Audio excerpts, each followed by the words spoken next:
Hello hello hello hello hello everyone. Hello students, કેમ છો? कैसे हो आप सब? बढ़िया एकदम। तो चलिए, रेडी एकदम? सब बच्चे रेडी हो ना? ओके, तो मेरा नाम है रिंकेश सर और मैं रिंकेश सर आप सबका स्वागत करता हूं आज के इस लेक्चर में। अवंती फेलोज के इस लेक्चर में आप सबका बहुत ही दिल से आपका स्वागत है।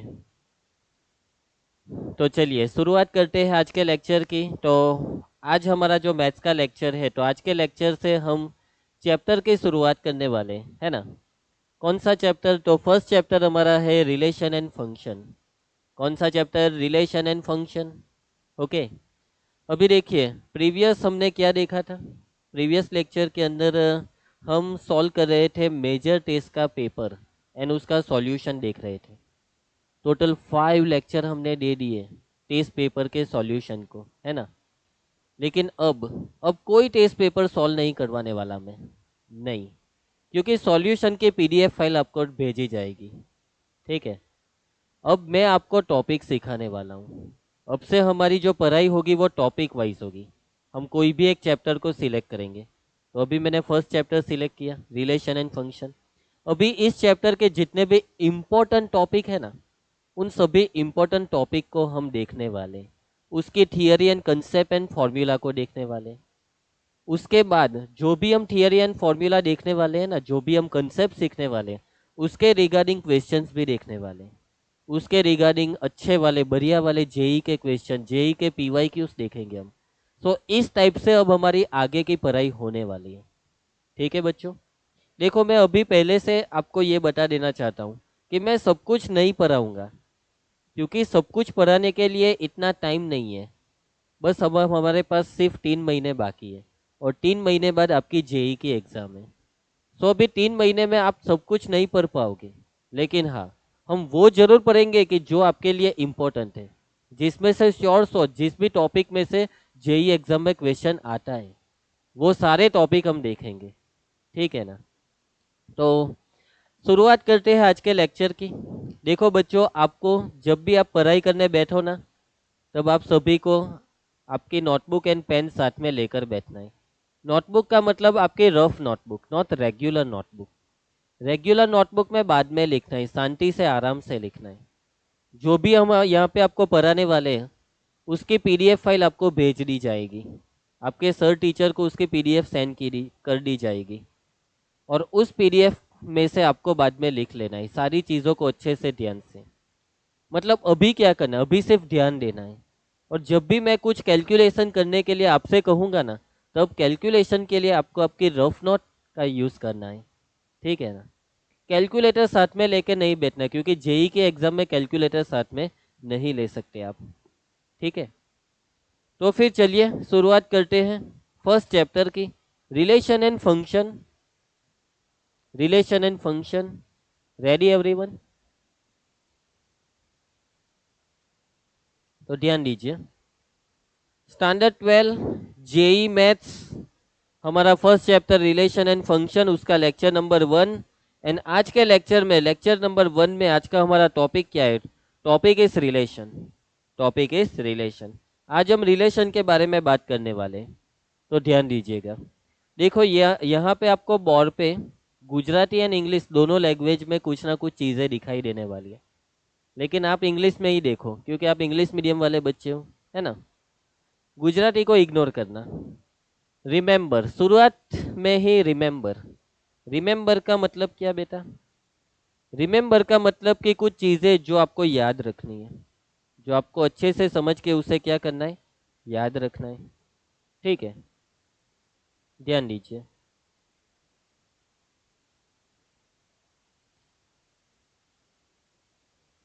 चलिए, number 1, if set A have m elements, then the number of total subsets of set A. set A have m elements, set A के अंदर कितने एलिमेंट्स है? Total m elements. तो सेट ए के टोटल कितने सबसेट्स होते हैं? ये चीज़ें आपने 11th में सीखी है। नंबर ऑफ सबसेट्स की फॉर्मूला क्या फॉर्मूला थी, चलो बताइए।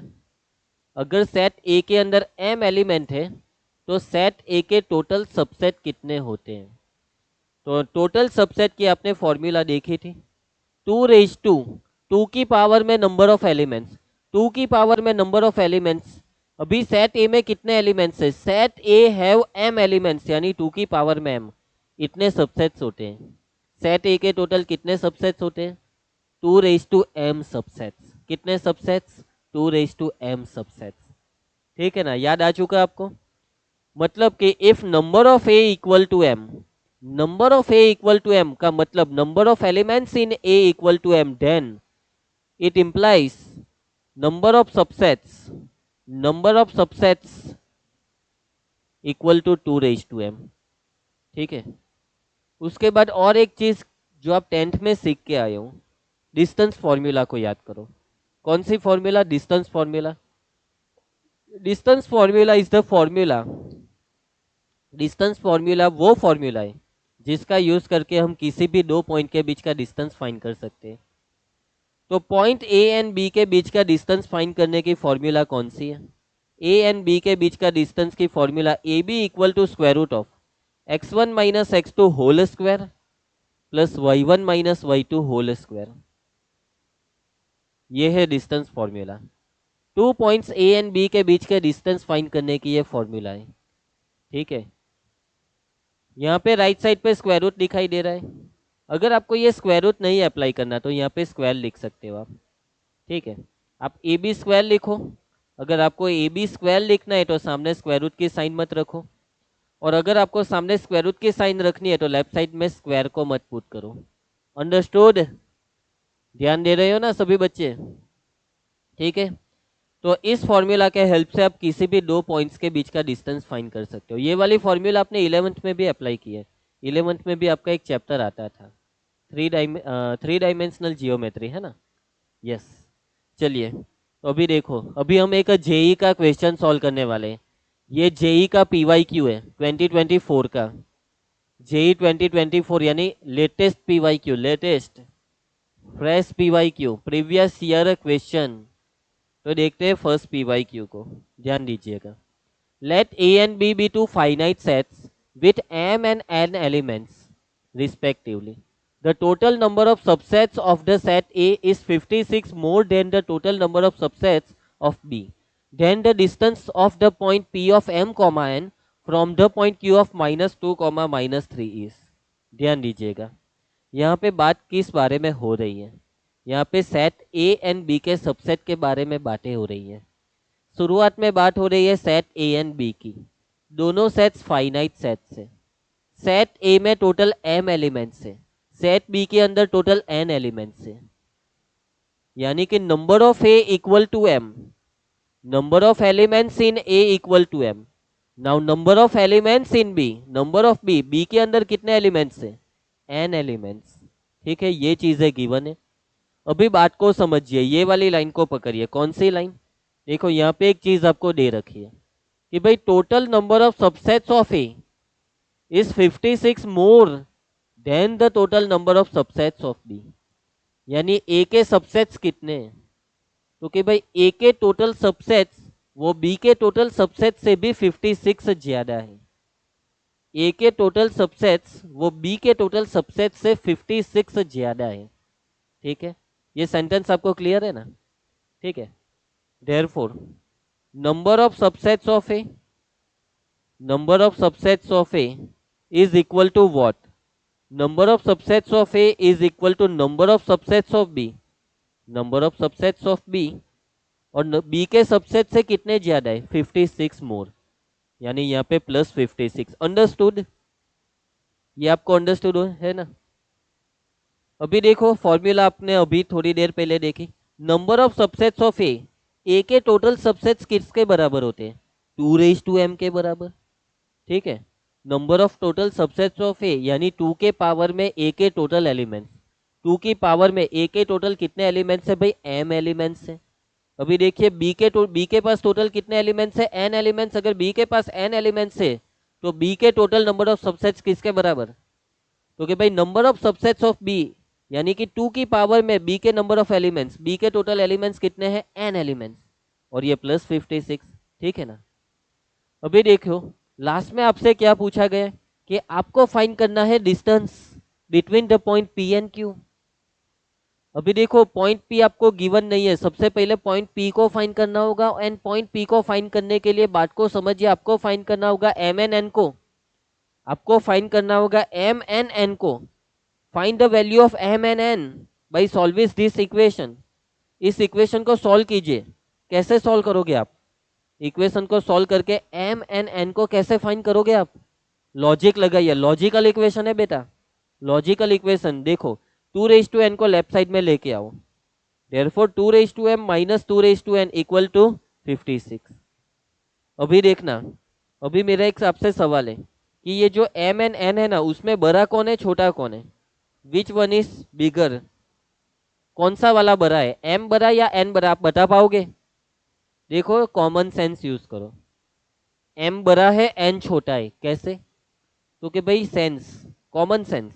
अभी देखो a के सबसेट ज्यादा है b के सबसेट से, कितने ज्यादा है 56, मतलब a के सबसेट्स अगर ज्यादा है तो उसका सीधा मतलब ये हुआ कि a के पास एलिमेंट्स भी ज्यादा है b के एलिमेंट्स से। जितने ज्यादा एलिमेंट्स उतने ज्यादा सबसेट्स। अगर a के पास ज्यादा सबसेट्स है तो उसका मतलब m की वैल्यू बड़ी है, और b के पास कम सबसेट्स है उसका मतलब n की वैल्यू छोटी है। सो ऑब्वियसली यहाँ पे m is greater than n। तो देखो n छोटा है तो मैं यहाँ पे क्या करने वाला हूँ पता है, 2 की पावर n को कॉमन निकालो, 2 की पावर n को कॉमन निकालो। अगर 2 की पावर n को कॉमन निकालोगे तो यहाँ पे 2 की पावर m को 2 की पावर n से डिवाइड करना होगा, माइनस 2 की पावर n कॉमन तो यहाँ पे 1 विच इज इक्वल टू 56, ठीक है। देयरफॉर 2 की पावर n इंटू ब्रैकेट, अभी देखो 2 raised to m upon 2 raised to n can be written as 2 raised to m minus n। अगर दोनों के बेस सेम है तो पावर को सब्ट्रैक्ट कीजिए, अगर बात हो रही है डिवीजन की, -1 को एज इट इज। अभी यहाँ पे सामने 56 है, 56 के फैक्टर्स के बारे में सोचिए, 56 के फैक्टर्स बताइए। 7 8 ज़र 56, और 8 के भी फैक्टर्स निकल सकते हैं, 2 का cube. So 56 can be written as 2 cube into 7। अभी बात को समझिए, बात को ठीक से समझना। 2 की पावर n, ये 2 की पावर n किस टाइप का नंबर है, किस टाइप का नंबर का मतलब इवन है या ऑड। 2 की power n is always even, 2 की power n is always even number, सही बात है। 2 की पावर में कुछ भी रख लो, 2 की पावर 1 यानी 2, 2 स्क्वायर 4, 2 का क्यूब 8, 2 raised to 4 16, ये सभी आंसर्स इवन है बेटा। अरे बच्चों ध्यान है ना, ध्यान दीजिएगा। अभी बताइए 2 raised to m minus n के बारे में बताइए, इवन या odd. 2 raised to m minus n, भाई 2 की पावर में कुछ भी डाल दो वो इवन ही होता है। अगर ये इवन है तो उसमें से 1 को माइनस करोगे तो वो ऑड हो जाएगा, इवन में से 1 माइनस करने पर वो ऑड होता है, यानी ये जो एक्सप्रेशन है वो है ऑड। अभी सामने देखो इक्वल के सामने 2 का क्यूब वो इवन है, 2 का क्यूब यानी 8 एंड 7 ऑड है। मतलब यहाँ पे आप इवन के साथ इवन को कंपेयर करो, ऑड के साथ ऑड को कंपेयर करो। बात समझ रहे हो ना। अगर आप इवन को इवन के साथ इन दोनों को कंपेयर करोगे तो 2 raised to n equal to 2 cube, power को कंपेयर कीजिए तो n इक्वल टू 3। भाई n की वैल्यू आ चुकी, n की वैल्यू आ चुकी, जो m एंड n आपको फाइंड करने थे उसमें से n की वैल्यू आ चुकी। अभी n, m बाकी है, n आ चुका है, m बाकी है। अभी ऑड वालों को कंपेयर करो तो 2 की power m minus n minus 1 which is equal to 7। n की वैल्यू आपके पास आ चुकी है 3, तो वो यहाँ पे पुट कीजिए। देयरफॉर 2 की पावर m माइनस 3, माइनस 1 को सामने जाने दो, 7 प्लस 1 यानी 8, 2 की power m minus 3 equal to 8 यानी 2 का cube. Base is same, therefore you can compare the powers, ठीक है।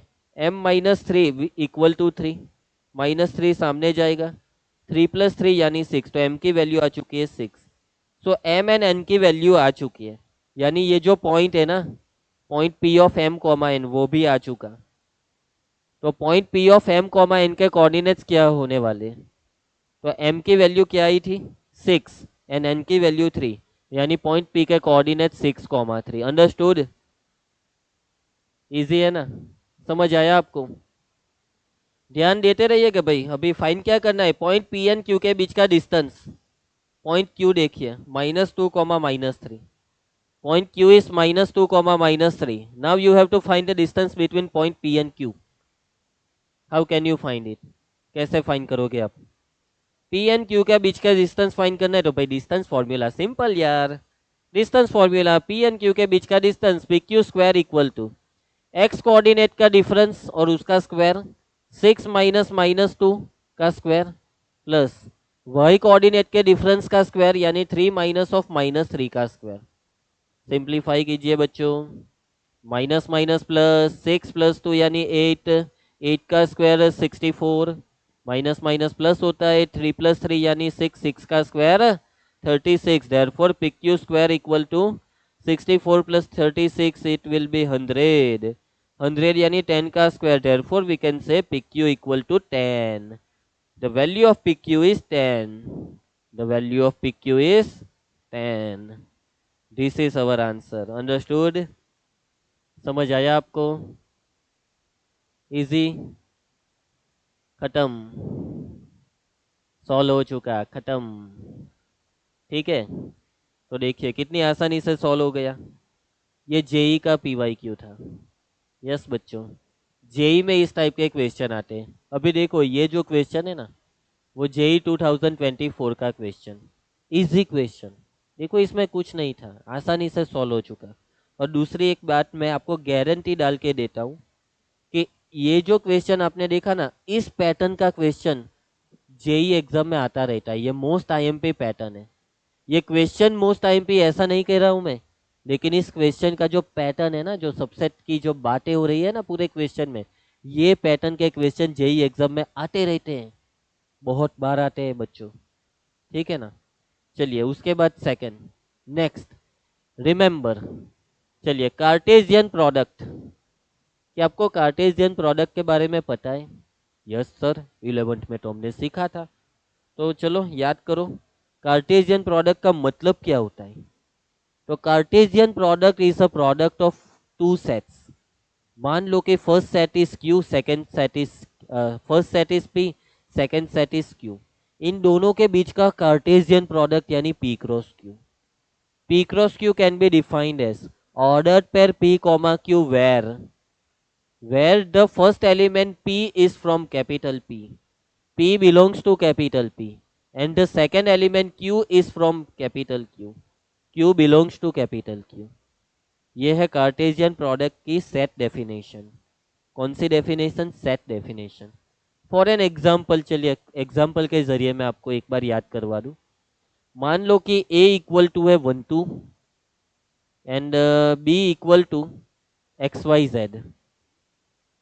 Then what is the value of Cartesian product of A and B? That is A cross B. A cross B को find करो।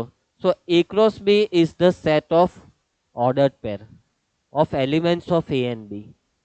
ठीक है, जो order pair बनने वाली है उसमें कंपलसरी फर्स्ट एलिमेंट ए का element 1 and second element B का एलिमेंट एक्स। तो यानी 1, एक्स। अभी 1 को फिक्स रख के बी के एलिमेंट्स को चेंज करते जाओ। 1, वाई, 1, z, यानी 1 के साथ तीनों को लिख दिया, अभी 2 के साथ भी तीनों को लिख दो। 2, x, 2, वाई, 2, z। ठीक है, तो ये है Cartesian product of A and B. B and A का कार्टेशियन प्रोडक्ट यानी B cross A. B cross A में सारी चीजें उल्टी हो जाती है। ठीक है, बी क्रॉस ए का मतलब कि ऑर्डर पेयर में फर्स्ट एलिमेंट बी का, सेकंड एलिमेंट ए का, यानी x1 x2, y1 y2, z1 z2। ठीक है, अंडरस्टूड? चलिए उसके बाद next, number of A cross B equal to, number of A cross B equal to, formula याद कीजिए number of A cross B की। ए क्रॉस बी में कितने एलिमेंट्स होते हैं? अभी यहाँ पे देखो, ए में कितने एलिमेंट्स हैं? 2 एलिमेंट्स, और बी में 3 एलिमेंट्स। तो टोटल कितने हुए? 2 × 3, 2 3 = 6 हुआ। तो देखो यहाँ पे कैलकुलेट करो, 1 2 3 4 5 एंड 6। अरे हाँ भाई, यानी ए क्रॉस बी में कितने एलिमेंट्स होते हैं, तो कि भाई ए के एलिमेंट्स एंड बी के एलिमेंट्स को मल्टीप्लाई कर दो। ए के 2 एलिमेंट्स, बी के 3, 2 3 = 6 एलिमेंट्स होते हैं। समझे ना, ए क्रॉस बी में कितने एलिमेंट्स होते हैं, टोटल 6 एलिमेंट्स।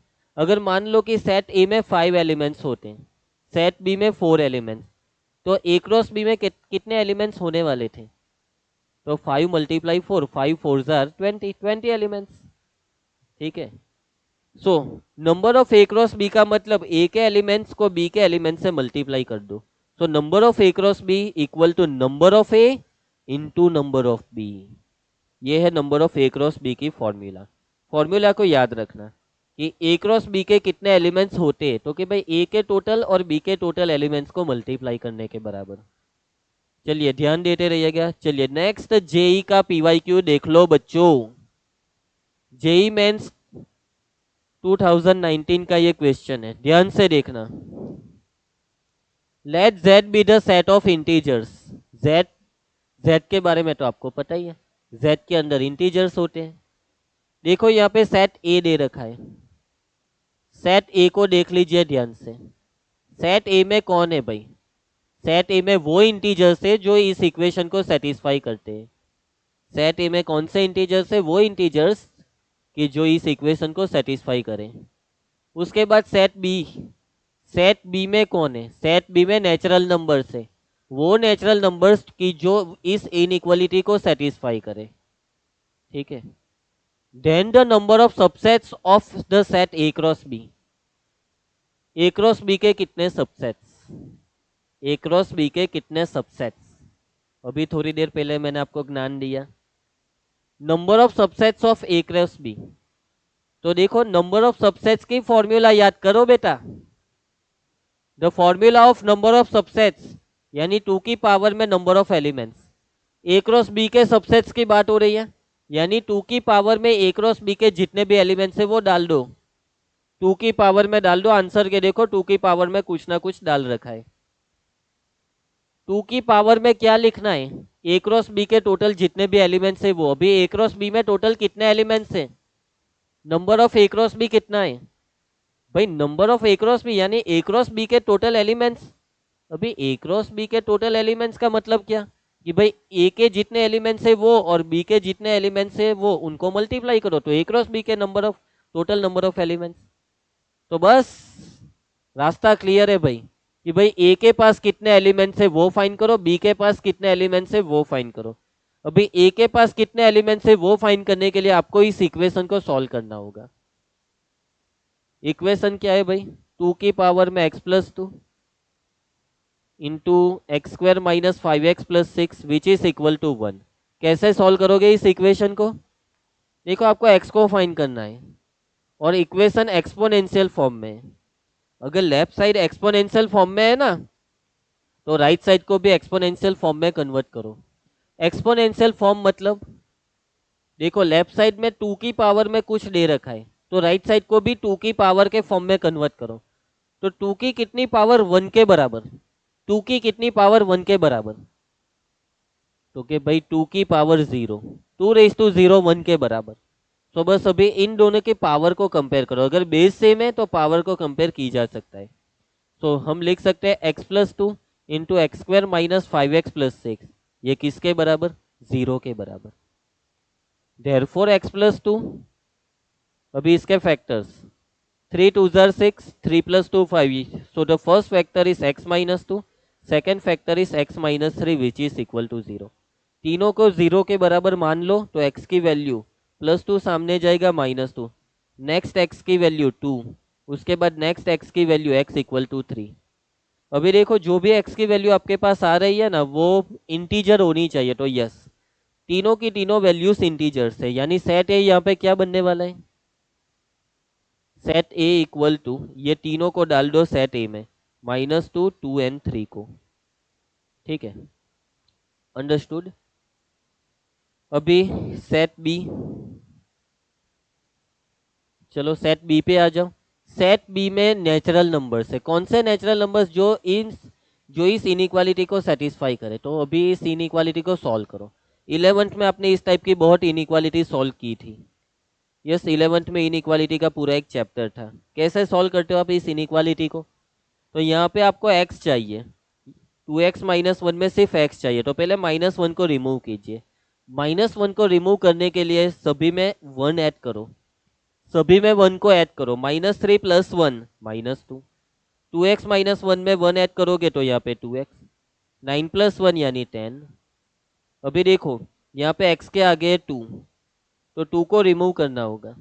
2 को निकालने के लिए 2 से डिवाइड कर दो, सभी को 2 से डिवाइड करो। -2/2 यानी -1, 2x/2 यानी x, 10/2 यानी 5। सो x -1 से 5 के बीच में है, और x क्या है भाई? x नेचुरल नंबर है। तो -1 से 5 के बीच में कौन से नेचुरल नंबर होते हैं वो b में डाल दो। तो नेचुरल नंबर की शुरुआत 1 से, 1 2 3 4। 5 को इंक्लूड करे क्या? नो, आप 5 को इंक्लूड नहीं कर सकते हो, क्योंकि 5, ये जो नंबर 5 है ना, वो यहाँ पे इक्वालिटी में नहीं है, ठीक है ना। सो बी भी आ चुका। सो ए एंड बी दोनों आ चुके हैं, ए एंड बी दोनों आ चुके हैं, ठीक है।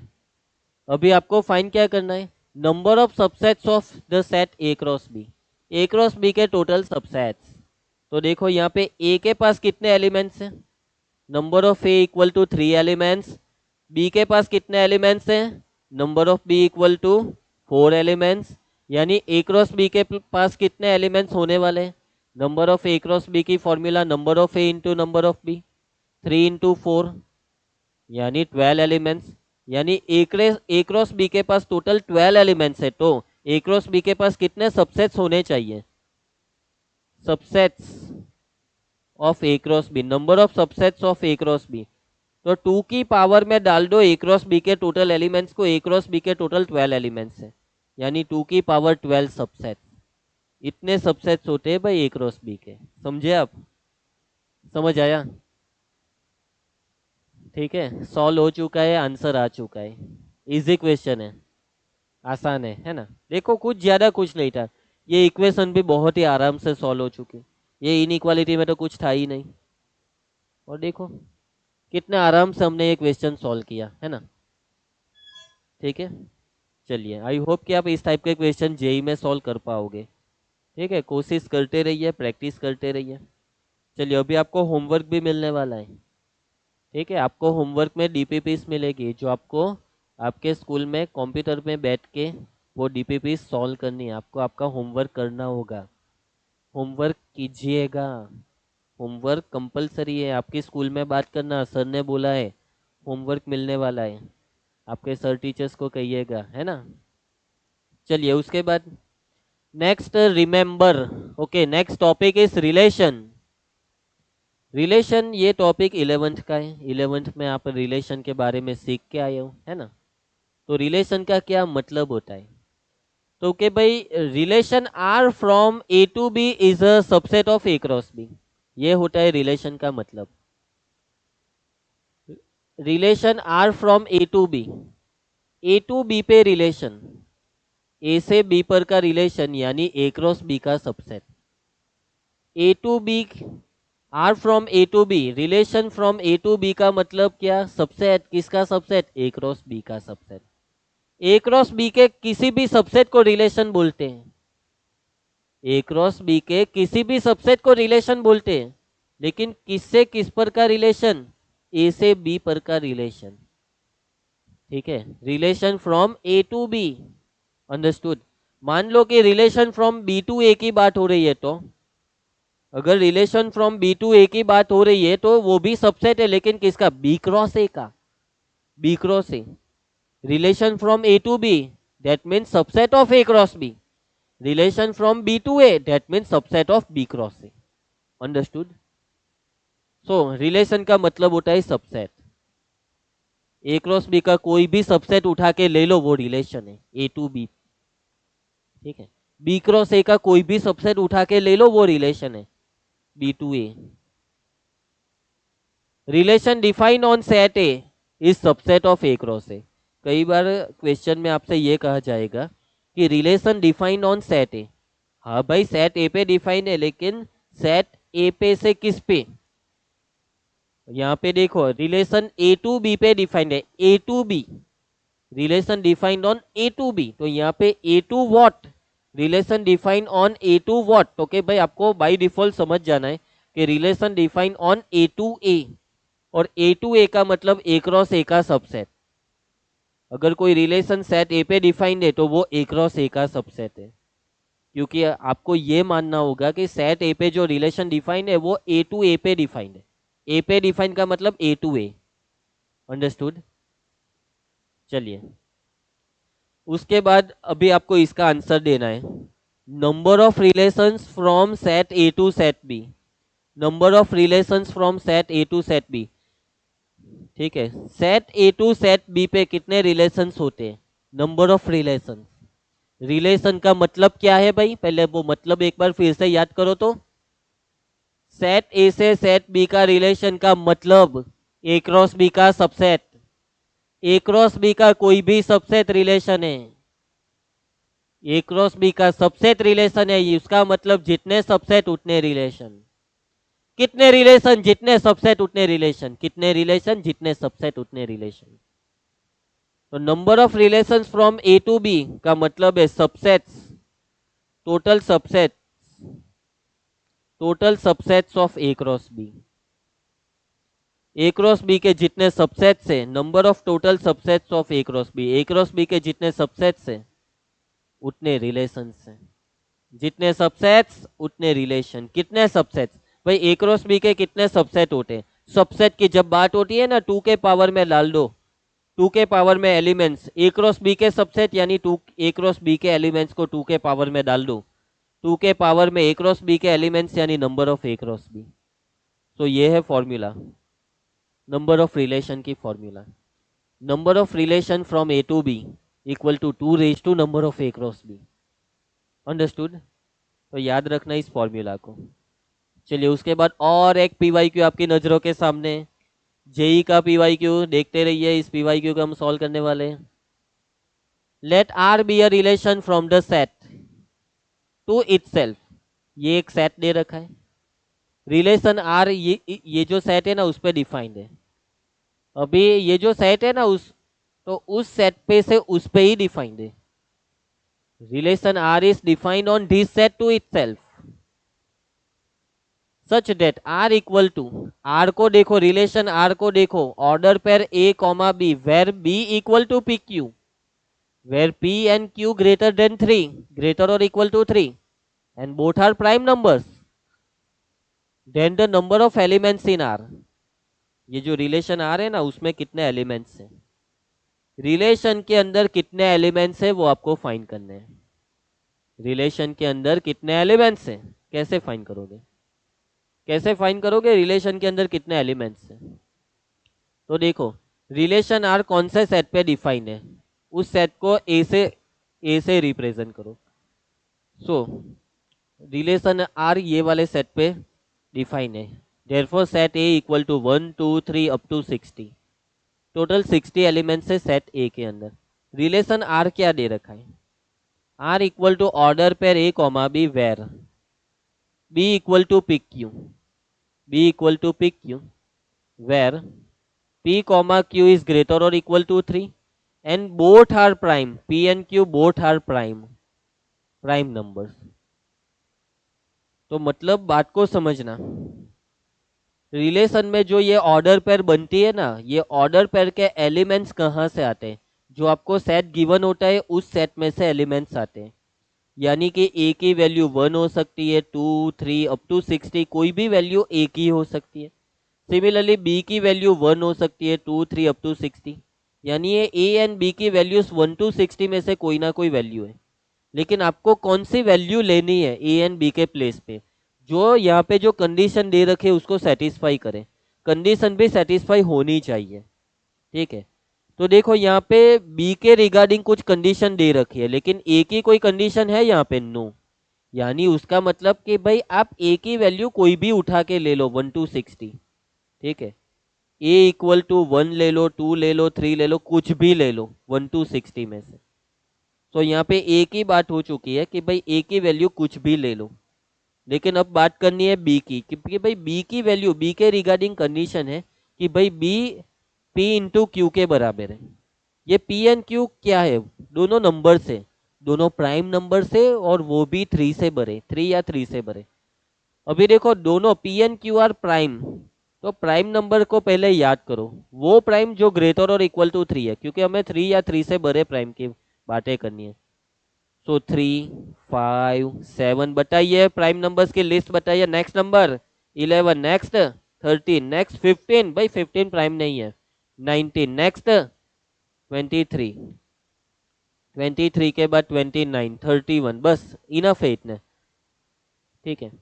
तो बी क्या है भाई, बी है प्रोडक्ट दो प्राइम नंबर्स का। कौन से दो प्राइम नंबर्स, इनमें से कोई भी दो प्राइम नंबर ले लो, कोई भी दो प्राइम नंबर उठा के ले लो जो 3 से बड़े होने चाहिए, उसका प्रोडक्ट करो, वो बी है। और जो भी प्रोडक्ट है उस प्रोडक्ट की वैल्यू 1 to 60 में ही होनी चाहिए। सो पॉसिबल, जितने भी पॉसिबल प्रोडक्ट्स है वो आपको बताने हैं कि कौन से प्राइम का प्रोडक्ट करने पर 1 to 60 के बीच का कोई ना कोई नंबर आता है। So possible values of B, all possible values of B. तो मैं शुरुआत करूंगा 3 से, मैं 3 को 3 से ही मल्टीप्लाई कर दूं तो क्या वो वैलिड है? हाँ, p इक्वल टू 3 ले लो, q इक्वल टू 3, दोनों प्राइम है। 3 3 जार 9, और 9 वो 1 to 60 में प्रेजेंट है। उसके बाद 3 को फिक्स रखो, 3 multiply 5, 5 3 jar 15 present. 3 7 jar 21, 21 is present. 3 11 jar 11 3 jar 33 is present. उसके बाद 3 into 13, 13 3 jar 39 is present in this set. 19 3s are 57 is also present. उसके बाद 3 into 23, 23 3s are कितना होता है 69, 69 यहाँ पे प्रेजेंट नहीं है। यानी कि 3 के साथ आप 23, 29, 31 इन नंबर्स को मल्टीप्लाई नहीं कर सकते, क्योंकि उनको मल्टीप्लाई करने पर जो भी आएगा वो 60 से बड़ा हो जाएगा, ठीक है। चलिए, तो 3 की बारी खत्म। उसके बाद देखो 5 पे आ जाओ। 5 को कौन से नंबर से मल्टीप्लाई करोगे?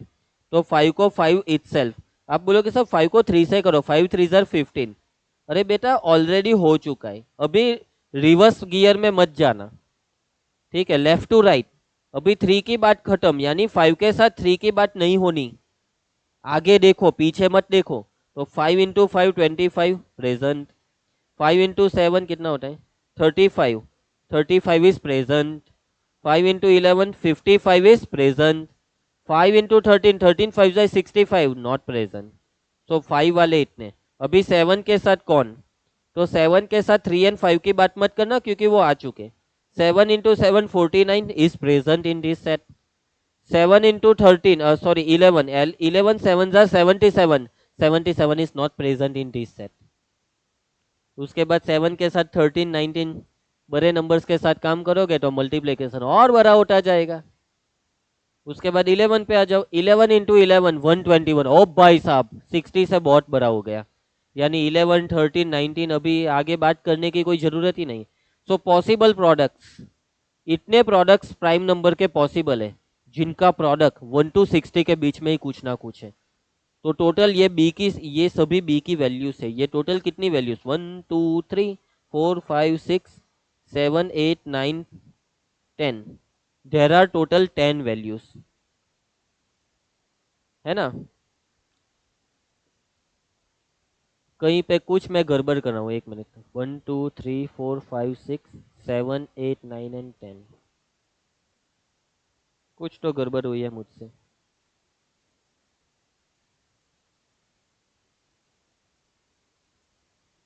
मैं यहाँ पे 17 लिखना भूल चुका हूँ, 13 के बाद 17, यानी 3 इंटू 17 भी पॉसिबल है यहाँ। तो टोटल 11 वैल्यूज, बी के पास टोटल 11 वैल्यूज है। और वो 11 वैल्यूज कौन सी है? तो कि भाई 9 15 21 वो जो भी हो। सो टोटल बी कितने हैं? Total B are 11। Total A कितने? टोटल ए आर 60, यानी कि ए की पॉसिबल वैल्यू है टोटल 60, बी की टोटल पॉसिबल वैल्यू है 11। तो ये 60 वैल्यू और ए यहाँ पे 11, और यहाँ पे बन रही है ऑर्डर पेयर। तो 60 इंटू 11, ठीक है। Number of subsets in R, R के अंदर कितने sorry, number of elements in R, R के अंदर कितने एलिमेंट्स है, कितने एलिमेंट्स है, तो कि भाई आप ए को सिलेक्ट कर सकते हो 60 टाइप, बी का सिलेक्शन 11 टाइप, तो total selection of this order पे 60 into 11 660, number of R equal to choice of A 60, choice of B 11, so the product is 660. So यहाँ पे 660 पॉसिबिलिटी है, 660, there are total 660 possibilities, answer आ चुका है, understood, any doubt? ठीक है, चलो बढ़िया। सो ये जेई का क्वेश्चन था जो हमने सॉल्व कर दिया है ना, इजी क्वेश्चन था। चलिए उसके बाद type of relation, type of relation देखो क्लास 12 के अंदर टाइप ऑफ रिलेशन की बात हो चुकी है, reflexive relation, symmetric relation, transitive relation, इन तीनों रिलेशन के बारे में तो आपको पता ही होगा, है ना, टाइप ऑफ रिलेशन। अभी यहाँ पे एक फोर्थ रिलेशन भी मैं आपको दिखाने वाला हूँ, और वो फोर्थ रिलेशन कौन सा है, उसका नाम है identity relation. The fourth relation is identity relation. कौन सा relation? Identity relation. Identity relation का मतलब क्या होता है वो समझिए। Identity relation, a relation R defined on a set A. देखो ये कॉमन चीज है, कोई भी रिलेशन कोई ना कोई सेट पे डिफाइंड होता है। यहाँ पे कोई भी रिलेशन, जिस भी रिलेशन की बात होगी ना, वो उसी सेट पे डिफाइंड होगा। रिलेशन आर सेट ए पे डिफाइंड है, सेट ए पे डिफाइंड है का मतलब ए टू ए पे डिफाइंड है। यहाँ पे A to B, A to सी ऐसी बातें नहीं होने वाली।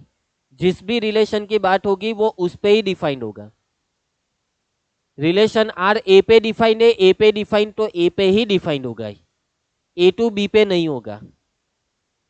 Are is defined on A to A, यानी R is a subset of A cross A. Identity relation का मतलब क्या होता है? आप 11th में एक फंक्शन सीख के आए हो, आइडेंटिटी फंक्शन। बस सिर्फ उसी प्रकार, बिल्कुल उसी प्रकार आइडेंटिटी रिलेशन। और आइडेंटिटी रिलेशन का मतलब होता है a relation if all elements of A are related to itself only.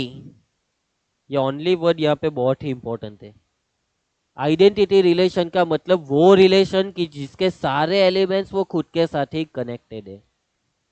सारे एलिमेंट्स, सेट के सारे एलिमेंट्स खुद के साथ ही कनेक्टेड है। फॉर एग्जाम्पल एक रिलेशन है जो सेट ए पे डिफाइंड है। मान लो set A equal to 1 2 3 and relation R is 1 1 2 2 2 3 3 3। मान लो कि ये रिलेशन है, तो क्या ये रिलेशन आइडेंटिटी रिलेशन है? यस और नो। क्या ये रिलेशन आइडेंटिटी है, हाँ या ना? तो बात को समझिए। डेफिनेशन ये कहती है कि सेट ए के पास जितने भी एलिमेंट्स है ना, वो सभी खुद के साथ कनेक्ट होने चाहिए, यानी 1 1 के साथ, सेट का एलिमेंट 2 2 के साथ, 3 3 के साथ। और देखो यहाँ पे वर्ड है ओनली, यानी सभी एलिमेंट्स खुद के साथ ही कनेक्ट होने चाहिए। अभी ये 1 1 से कनेक्ट हुआ, 2 2 से, अभी ये 2 3 के साथ भी कनेक्ट हुआ, ये दगाबाजी हुई। ये 2 3 के साथ कनेक्ट नहीं हो सकता। अगर ये 2 3 के साथ कनेक्ट हो रहा है तो उसका मतलब ये जो रिलेशन है ना, वो आइडेंटिटी रिलेशन नहीं है। This relation is not an identity relation.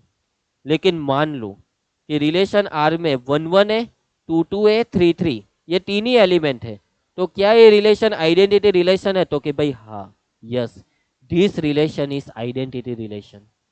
क्योंकि सेट ए के सभी एलिमेंट्स खुद के साथ कनेक्ट हो रहे हैं। फर्स्ट एलिमेंट 1 1 के साथ, सेकेंड 2 2 के साथ, 3 3 के साथ। समझे आप?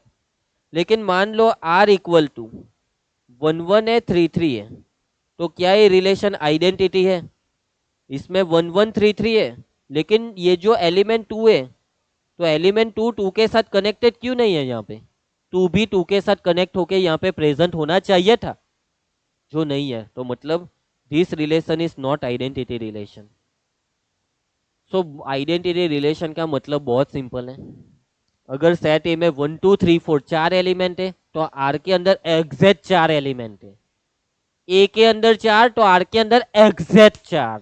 कौन से 4? 1 1 2 2 3 3 4 4। और ये 4 के अलावा कोई और नहीं, और ये 4 से कम भी नहीं, 4 से ज्यादा भी नहीं। और कौन से 4? वो 4 कि जो 4 खुद के साथ है। 1 1 2 2 3 3 4 4। अगर सेट ए के अंदर 5 एलिमेंट है, 1 2 5 1 2 3 4 5, तो आइडेंटिटी रिलेशन के अंदर भी एग्जैक्ट 5 एलिमेंट। कौन से 5? 1 1 2 2 3 3 4 4 5 5। अंडरस्टूड? ठीक है, चलिए उसके बाद रिफ्लेक्सिव, सिमेट्रिक एंड ट्रांजिटिव, इन तीनों की भी बातें करनी थी लेकिन अभी टाइम खत्म होने के पास है। सो कोई बात नहीं, नेक्स्ट लेक्चर में बातें करेंगे, आज यहाँ तक रहने दूँ। वैसे तो रिफ्लेक्सिव, सिमेट्रिक एंड ट्रांजिटिव के बारे में बहुत कुछ आपको पता ही है ना। सो आज के लेक्चर में हम यहाँ तक रखने वाले हमारे टॉपिक को। आई होप कि आज के लेक्चर में आपको अच्छे से सारी चीज़ें समझ आई होगी। सारी चीज़ों को आप अपनी नोटबुक में लिखिएगा।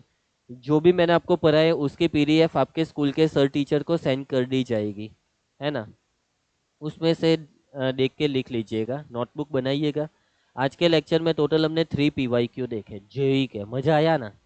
और जेई के पीवाईक्यू किस टाइप के होते वो आपको देखने को मिले। तो क्या इस टाइप के पीवाईक्यू आप सॉल्व कर सकते हो? कोशिश कीजिएगा, होगा आपसे, है ना। तो चलिए अभी मिलते हैं हम नेक्स्ट फ्राइडे को। अभी नेक्स्ट वीक से आपकी स्कूल में एग्जाम भी है, उसके भी अच्छे से प्रिपरेशन करते रहिएगा। एंड होमवर्क भी करना भाई, होमवर्क आपको मिलेगा जो आपको कंप्यूटर पे बैठ के देना है, ठीक है। मिलते हैं नेक्स्ट लेक्चर फ्राइडे को मैथ्स के अंदर। तब तक के लिए जितनी भी चीज़ें मैंने आपको सिखाई है वो समझ लीजिएगा। तब तक के लिए सभी बच्चों को बाय बाय बाय।